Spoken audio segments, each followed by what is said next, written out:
হবে জন্ম মৃত্যু শংসাপত্র, তাও আবার টাকার বিনিময় ফাঁসি দেওয়া, সেখান থেকে বড় অভিযোগ যার দিকে নজর রাখবো এই মুহূর্তে আমরা।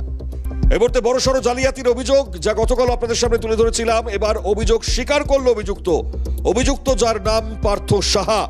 ব্লক স্বাস্থ্য আধিকারিকের কাছে স্বীকারোক্তিপত্র জমা, চিঠিতে 450টি জাল জন্ম শংসাপত্র যা তৈরি করেছে বলে উল্লেখ, এবং জানা যাচ্ছে প্রতিটি জাল শংসাপত্র তৈরিতে 10,000 টাকা করে নেওয়া হয়, সে আদায় করেছে। জানা যাচ্ছে খড়িবাড়ি গ্রামীণ হাসপাতাল সেখানকার ঘটনা, এবং যে ঘটনায় রীতিমতো চাঞ্চল্য ছড়িয়ে পড়ে। 3 মাসে 850টি জাল শংসাপত্র এইভাবেই তৈরি করা হয়েছে। আর জন্ম মৃত্যু তথ্য যে পোর্টাল, তার মাধ্যমে শংসাপত্র ইস্যুরও অভিযোগ। পোর্টালের ডেটা এন্ট্রি অপারেটর, তার বিরুদ্ধে এই অভিযোগ। আর এই অভিযোগ এবার একেবারে স্বীকার করলো অভিযুক্ত। পিকাই আমাদের সঙ্গে রয়েছেন, সরাসরি পিকাইয়ের কাছে যাবো। পিকাই, মারাত্মক গতকাল যে অভিযোগ সামনে এসেছিল, এবার সেই অভিযোগ স্বীকার করলো অভিযুক্ত, কি জানা যাচ্ছে আর কি ব্যবস্থা?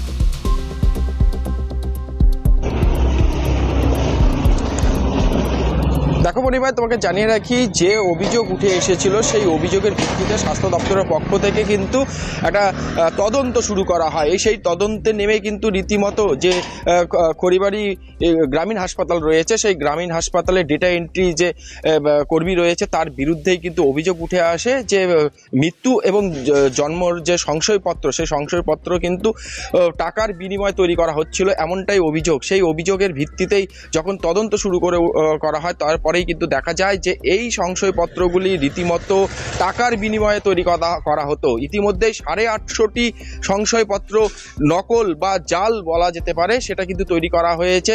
ইতিমধ্যেই যে যার বিরুদ্ধে এই অভিযোগ উঠে এসেছে পার্থ সাহা, সেই পার্থ সাহা ইতিমধ্যেই যা দেখা গিয়েছে যে জেলা ব্লক স্বাস্থ্য আধিকারিক যিনি রয়েছেন ভিও মহিষ, তার কাছে কিন্তু একটা চিঠি লিখেছে। সেই চিঠিতে কিন্তু পরিষ্কার জানানো হয়েছে যে তিনি 450টি জাল ডেথ সার্টিফিকেট এবং বার্থ সার্টিফিকেট কিন্তু তৈরি করেছে, যার বিনিময়ে প্রত্যেকটি সার্টিফিকেটে 10,000 টাকা করে কিন্তু তিনি নিয়েছেন। তবে এই ঘটনাকে এই অভিযুক্ত পার্থ সাহা, তার বিরুদ্ধে কি ব্যবস্থা? অভিযোগ তার নামে দায়ের হয়েছে। আমি আসছি তোমার কাছে। গতকাল ব্লক স্বাস্থ্য আধিকারিক কি জানিয়েছিলেন এই ঘটনায়, সেটা শোনাই আগে আপনাদের, শুনুন। ডিস্ট্রিক্ট বলতে পারে বা স্টেট বলতে পারে, এটা আমি তো বলতে পারবো না, কারণ ওইটা তো আমাকে নেই। মিথ্যে বলা হয়ে যাবে, আমি যেটা জানি না সেটা কেন বলতে যাবো? তাহলে অভিযোগটা মনে করা হচ্ছে কিছুটা হলেও সত্যি রয়েছে নাকি? অভিযোগ সত্যি তো, কারণ অনিয়ম হয়েছে বলেই তো আমি ডিস্ট্রিক্টকে জানাই যে আমার মনে হচ্ছে অনিয়ম, এবং সেটা তো এনকোয়ারি হয়ে এফআইআর লজ হয়েছে। অনিয়ম তো হয়েছেই। ইতিমধ্যে কার নামে এফআইআর করা হয়েছে? আমাদের যে পাই ছিল পার্থ সাহা বলে ডাটা এন্ট্রি অপারেটর ছিল, ডেট অ্যান্ড বার্থে, তার এগেন্স্টে এফআইআর লজ করা হয়েছে। করে ডিস্ট্রিক্ট বলতে মানে কার্যত স্বীকার। এই মুহূর্তে ব্লক স্বাস্থ্য আধিকারিক, তার গতকালের বক্তব্য আপনাদেরকে শোনালাম। আর খুব স্বাভাবিকভাবে পিকাই আমাদেরকে যেমনটা জানাচ্ছে, পিকাই, এখন প্রশ্ন হচ্ছে কি ব্যবস্থা এই অভিযুক্তের বিরুদ্ধে, জানাও।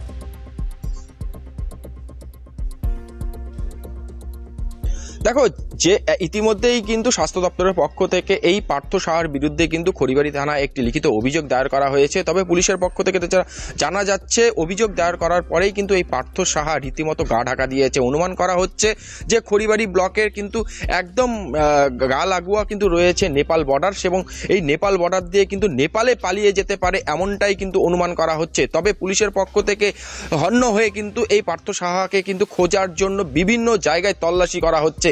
ইতিমধ্যেই পুলিশ আধিকারিক যারা রয়েছে তারাও কিন্তু বিভিন্ন জায়গায় তল্লাশি চালাচ্ছে, এবং তার বাড়ির আশেপাশে যারা রয়েছে তাদের সঙ্গেও কিন্তু জিজ্ঞাসাবাদ করে। তবে এখন পর্যন্ত তাকে খুঁজে পাওয়া যায়নি। তবে তোমাকে জানিয়ে রাখি, এই যে সংশয়পত্র, জন্ম মৃত্যুর সংশয়পত্র যে জাল করে কোটি কোটি টাকার জালিয়াতির যে অভিযোগ, সেই অভিযোগকে কেন্দ্র করে গোটা এলাকায় জুড়ে কিন্তু একটা আতঙ্কের পরিবেশ তৈরি হয়েছে। তবে তোমাকে জানিয়ে রাখি, বাংলায় কিন্তু এসআইআর লাগু হওয়ার কথা রয়েছে। তবে সেই এসআইআরকে কেন্দ্র করে ইতিমধ্যে বিরোধীরা কিন্তু সরব হয়েছেন যে এই সংশয়পত্র পরিস্থিতি, মানে একে তো 3 মাসে 850 কাছাকাছি জাল মৃত্যু শংসাপত্র তা মোটামুটি ভাবে পাওয়া গিয়েছে, এবং একই সঙ্গে দাঁড়িয়ে এই অভিযুক্তকে এখনো গ্রেপ্তার বা আটক করার কোনো রকম পরিস্থিতি নেই, কারণ সে পালিয়ে যেতে পারে বলে অনুমান করা হচ্ছে। মারাত্মক অভিযোগ।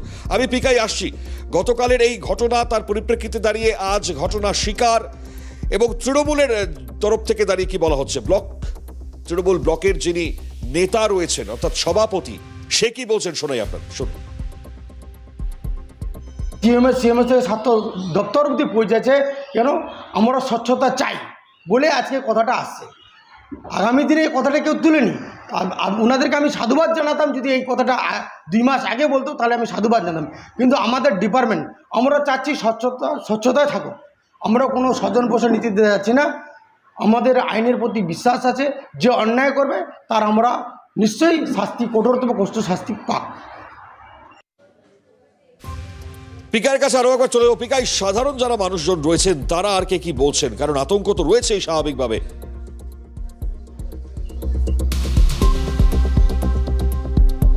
দেখো, সাধারণ মানুষ যারা রয়েছে খড়িবাড়ি ব্লকে বা খড়িবাড়ির যে সমস্ত সাধারণ মানুষ, তাদের কিন্তু একটাই দাবি যে এই ঘটনাকে কেন্দ্র করে রীতিমতো আতঙ্কিত রয়েছেন। তারা চাইছেন অবিলম্বে সমস্ত বিষয়টি পূর্ণাঙ্গ তদন্ত হোক এবং দোষীদের শাস্তি দেওয়া হোক, দৃষ্টান্তমূলক শাস্তি দেওয়া হোক, এমনটাই কিন্তু চাইছেন। তবে তোমাকে আরেকটা বিষয় জানিয়ে রাখি যে যেহেতু এই এসআইআরকে কেন্দ্র করে এই যে নথি বানানোর যে চক্র, সেই চক্র কিন্তু তারা দাবি করছেন স্থানীয় থেকে শুরু করে বিজেপির পক্ষ থেকেও কিন্তু, এবং বিরোধী যারা রয়েছেন তারাও কিন্তু দাবি করছেন যে এসআইআরকে সামনে রেখেই কিন্তু এই নথি, যে সমস্ত বাংলাদেশি এই ভারতে প্রবেশ করছে অনুপ্রবেশ, তাদেরই কিন্তু কাগজপত্র তৈরি করতে এই সংশয়পত্র কিন্তু দরকার হয়। তবে এসআইআর যখন লাগু হতে পারে বা এই এসআইআরকে কেন্দ্র করে এই যে জন্মের যে সার্টিফিকেট, সেই সার্টিফিকেট কিন্তু বড় একটা ভূমিকা রয়েছে। সেখানে কিন্তু পরিষ্কার আবহের মধ্যে যখন এত কড়াকড়ি, তার মধ্যে এই ঘটনা প্রকাশ্যে আসছে, এই 3 মাসের মধ্যে এত কিছু হয়ে গেল, এক্ষেত্রে দাঁড়িয়ে কতটা বড় গাফিলতি মনে করা হচ্ছে?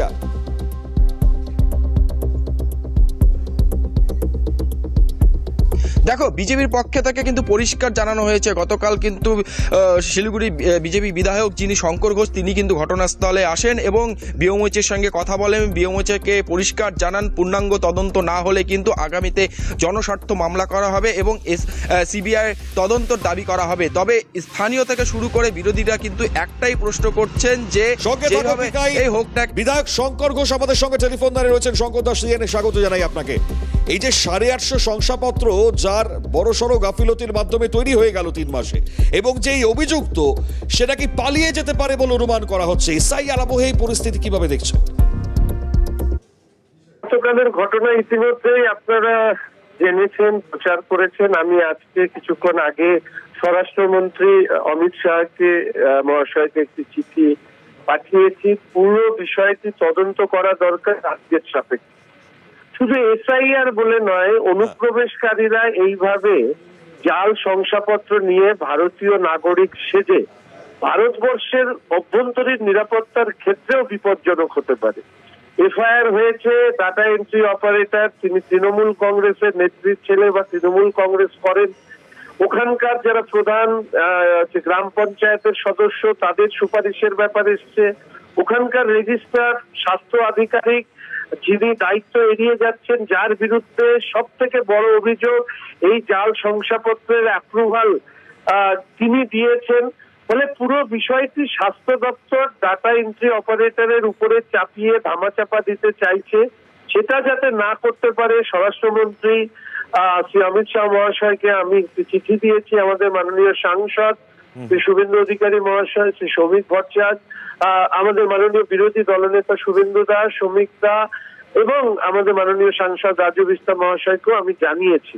আশা করি সঠিক তদন্তের মধ্যে দিয়ে শুধু পরিবারই নয়, রাজ্যের বিভিন্ন হসপিটাল, স্বাস্থ্যকেন্দ্র থেকে যদি এই ধরনের ঘটনা ঘটে থাকে, এসআইআর এর সময়ে এটা আরো বিপজ্জনক।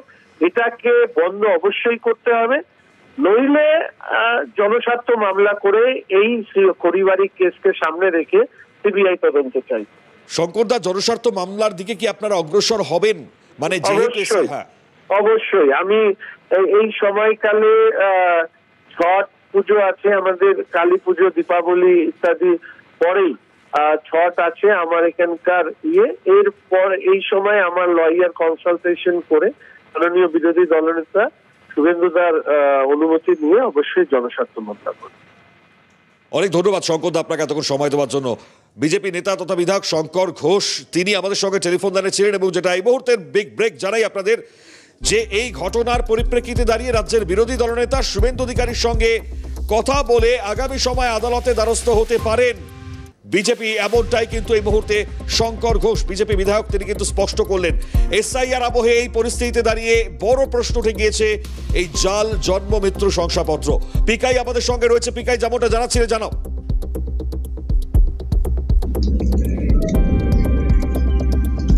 দেখো, তোমাকে জানিয়ে রাখি, যেটা প্রথম থেকেই গতকাল কিন্তু একইভাবেই কিন্তু যেটা শঙ্কর ঘোষ জানিয়েছিলেন যে যদি পূর্ণাঙ্গ তদন্ত না হয় তাহলে কিন্তু তারা কোর্টের দ্বারস্থ হবে এবং জনস্বার্থ মামলা করে সিবিআই তদন্ত দাবি করা হবে। এবং ঠিক একইভাবে স্থানীয় যারা রয়েছে তারাও কিন্তু চাইছেন যে পূর্ণাঙ্গ তদন্ত হোক। এবং এই ঘটনার পেছনে শুধুমাত্র ডেটা এন্ট্রি যে করছেন তার কিন্তু ভূমিকা নয়, এর পেছনে কিন্তু বড় কোনো চক্র হতে পারে।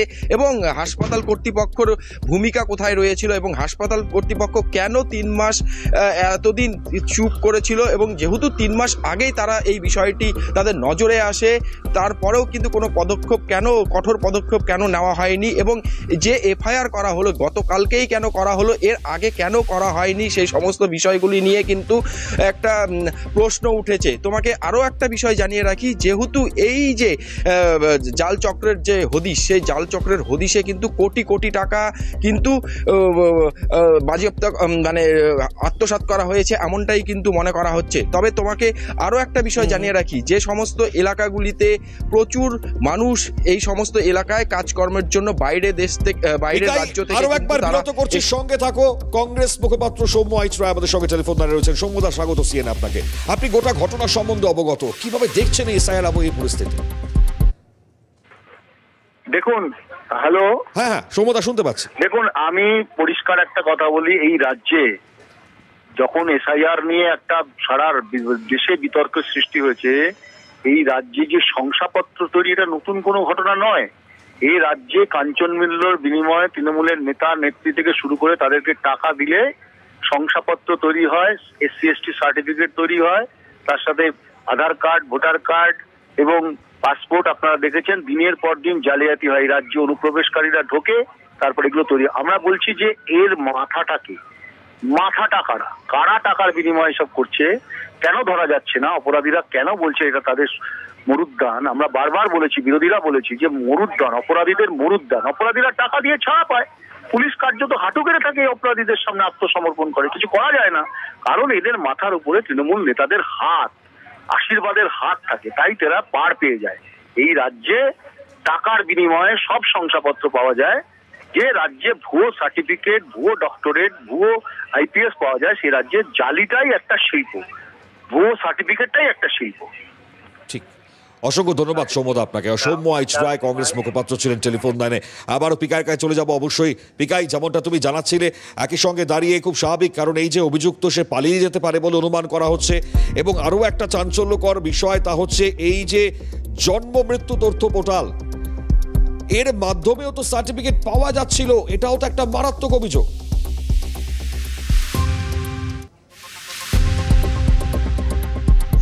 দেখো, যে ইতিমধ্যেই যে পার্থ সাহা যে স্বীকারোক্তিতে পরিষ্কার জানিয়েছে যে 450টি জন্ম সার্টিফিকেট তিনি তৈরি করেছেন এবং প্রত্যেক সার্টিফিকেটের জন্য 10,000 টাকা করে নিত তিনি। শিলিগুড়ির মেয়র গৌতম দেব আমাদের সঙ্গে টেলিফোন লাইনে রয়েছেন। গৌতম বাবু, স্বাগত সিএন আপনাকে।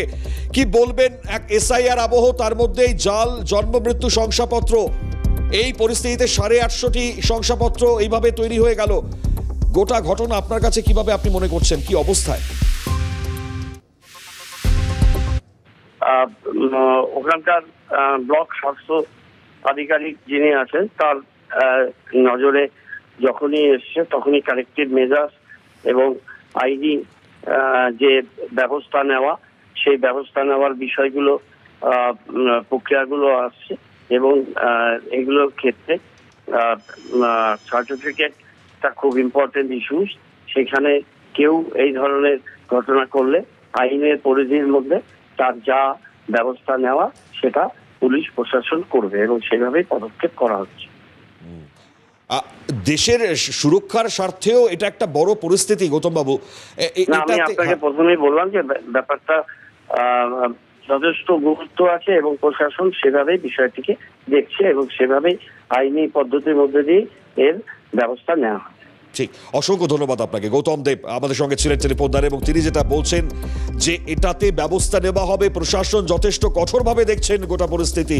আর এই পরিস্থিতিতে, এই আবহে অভিযোগ কার্যত স্বীকার, এবং পুলিশ এই মুহূর্তে খুঁজছে যে অভিযুক্ত পার্থ, যার নাম সামনে এসছে পার্থ শাহ, তাকে এই মুহূর্তে খোঁজা হচ্ছে। যদিও সে পালিয়ে যেতে পারে এমনটা অনুমান করা হচ্ছে, এমনটা মনে করা হচ্ছে, তবে চারিদিকে এই মুহূর্তে এই অভিযুক্তের সন্ধান পেতে মরিয়া পুলিশ। আগামী সময়ে এর জাল কতদূর বিস্তৃত হয়েছে সেটা যেমন অবশ্যই পুলিশ খতিয়ে দেখছে, এবং তারই সঙ্গে আরও এই ঘটনায় বিস্তারিত যে পরিস্থিতি যা তৈরি হয়েছে এই মুহূর্তে সায়ের আবহে, সেটা এই মুহূর্তে দেখা হচ্ছে। পিকার কাছে যাব। পিকায় যেমনটা বলছিলে, জানাও।